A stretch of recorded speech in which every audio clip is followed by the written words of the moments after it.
ازيكم يا اصدقائي، عاملين ايه؟ معانا النهارده بوت. طبعا كلنا ما كنا عايزين نسأل عنه من فترة كبيرة. البوت ده كان ابتدى من شهر 10 اللي فات، وكان رسوم التسجيل في البوت بس 5000 نجمة من نجوم التليجرام.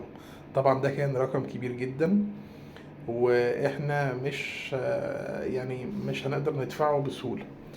فأغلبية صانعين المحتوى وأغلبية الناس عزفت عن إن هي تتكلم عن البوت ده أصلا.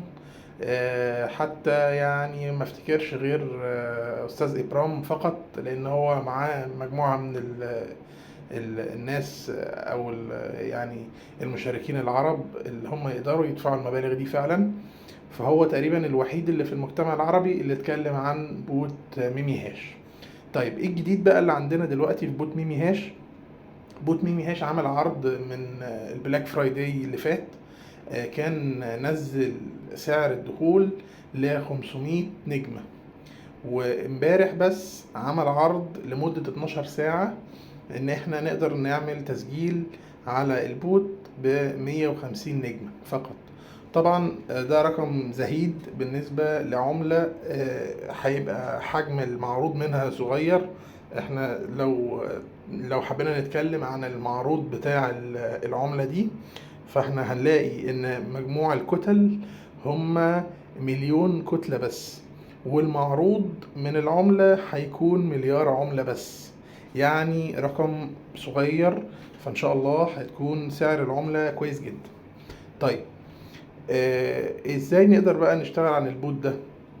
نشتغل عن البوت ده اولا، طبعا انت بعد ما بتعمل تسجيل انت مش مطلوب منك اي حاجة خالص غير ان انت بتلاقي هنا في زرار مكتوب عليه ستارت مايننج، بتدوس عليه بيبدأ يعمل تعدين لعملة ميمي هاش.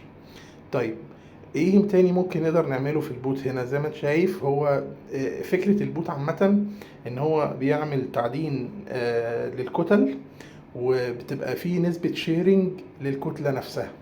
يعني الراجل اللي بيعدن العملة دي على حسب عدد الناس اللي بيعدنوا في نفس الوقت اللي هو بيعدن فيه ده، بيحصل هو على نسبة 70% من كمية العملات اللي هتطلع من الكتلة، وال30% اللي فاضلين هيتوزعوا على بقية الناس اللي موجودة في نفس اللحظة اللي هو بيعدن فيها بنظام الشيرنج. طبعا زي ما انتم شايفين مش كل الكتل بتطلع جوائز. انت زي ما لو حبينا نرجع كده شوية هتلاقي مثلا ادي كتلة انا اخدت منها 1/10.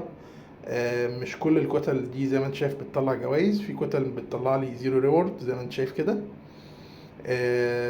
طيب ايه تاني ممكن نقدر نعمله؟ في عندنا هنا تحت خالص هتلاقي فيه مايننج وابجريد وتاسكس وستيتس ووالت.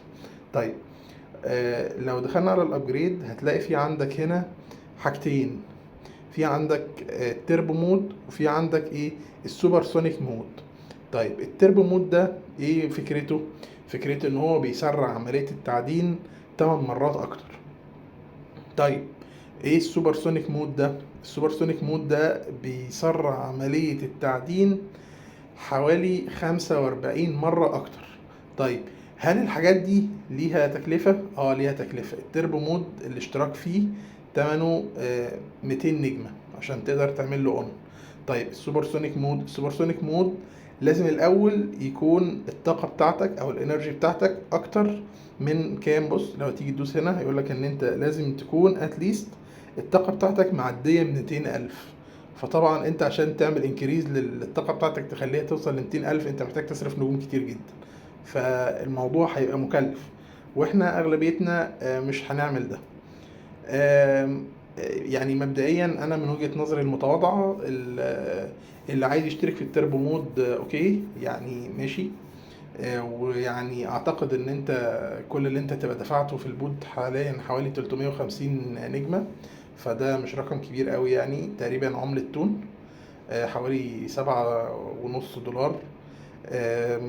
يعني متوقع ان انت خلال الفترة اللي فاضلة من البوت هتكون جمعت مثلا كمية مناسبة. هيكون سعرها مثلا مش اقل من 2000 نجمة. يعني ده لو احنا نقول ان انت ما كسبتش. وده مش ده رقم صغير برضه، يعني انا اعتقد ان الرقم هيبقى اكبر من كده ان شاء الله بكتير. طيب ايه تاني نقدر نعمله هنا؟ إيه عندنا في تاسكس. التاسك دي ايه لازمتها؟ التاسكس دي لازمتها زي ما انت شايف هي بتزود الانرجي بتاعتك.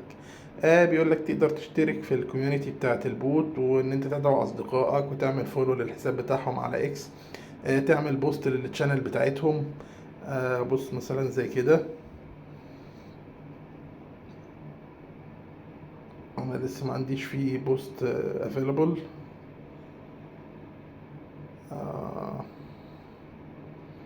اهو كده انا خلصت المهمة، اعمل له تشيك. خلاص كده المهمة كومبليتد، زادت الانرجي بتاعتي، الماكس بتاعها زاد 100. طيب ايه تاني نقدر نعمله؟ بتقدر تعمل، انت هنا شغال بالانرجي، الانرجي اللي هي زي ما انت شايف كده هنا، هي اللي موجودة عندك فوق دي باللون الموف الفاتح. الانرجي دي وانت بتعدن هي بتخلص. فلما بتخلص ايه اللي بيحصل بعد كده؟ انت بتحتاج ان انت تعمل لها يا اما ريستور يا اما تسيب البوت يجمع انرجي تاني. هنا بقى في اوبشن ان انت تقدر تشتري الانرجي دي مرة كل يوم، مرة واحدة بس بتعمل لها ريستور. بس الريستور ده برضو مش فري. انت هنا الريستور ده 28 نجم. تمام. في ايه تاني معانا هنا؟ في بوست ستوري. بوست ستوري دي انت بتعمل بوست الستوري دي كل يوم، بتاخد قصادها شوية انرجي. تعالى بقى نبص كمان في عندنا تحت هنا الستيتس. الستيتس ده بيقول لك ان المايند، التوتال مايند من عدد العملات اللي هم المليار عملة دول نسبة 28%. يعني لسه في وقت كتير. طبعا هم وقت ما عملوا البوت ده كانوا متوقعين ان كمية العملات اللي متاحة كلها هيتعمل لها ماين خلال الثلاث شهور بس، اللي هم شهر 10 و11 و12، بحيث ان يكون ادراج العملة في شهر 12. هم كانوا قايلين كده ايه، او بص من المتوقع، بيقول لك من المتوقع ايه، ستستمر عملية التعدين حتى يتم إنشاء جميع الكتل البالغ عددها مليون كتلة. ومن المتوقع أن ينتهي العمل في البوت في 31 ديسمبر 2024 تقريبا. طبعا ده ما حصلش، لأن احنا وصلنا اهو توتال مايند بس 28%. يعني احنا لسه قدامنا مش أقل من 4 شهور كمان. دي فترة كويسة جدا نقدر نشترك في البوت دلوقتي، ونقدر نجمع كمية من العملات المناسبة جدا ان شاء الله. طيب ايه كمان حصل النهاردة فتحوا ربط المحفظة بتاعة ايه التليجرام، اللي احنا ان شاء الله نقدر نسحب عليها عملاتنا.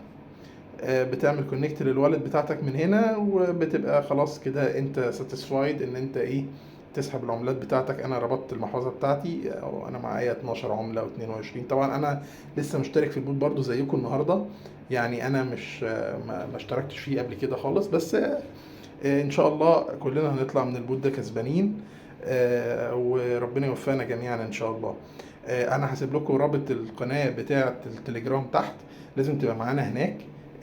اي حاجه احنا بنقولها او بنعملها قبل ما تنزل على اليوتيوب بتكون موجوده بفتره كويسه جدا على التليجرام. غير طبعا العروض والحاجات اللي بتحصل كلها اول باول، والكومبوز اليوميه، وكل ما يخص البوتات اللي هي خاصه بالقناه بتاعتنا هتلاقيها موجوده هنا ان شاء الله. وحاجة كمان انا هستنى منكم ان انتوا تشجعوني، واشوف رياكشن كتير على الفيديوهات بتاعتي عشان اعرف انا هستمر ولا لأ. واشوفكم بخير يا اصدقائي ان شاء الله.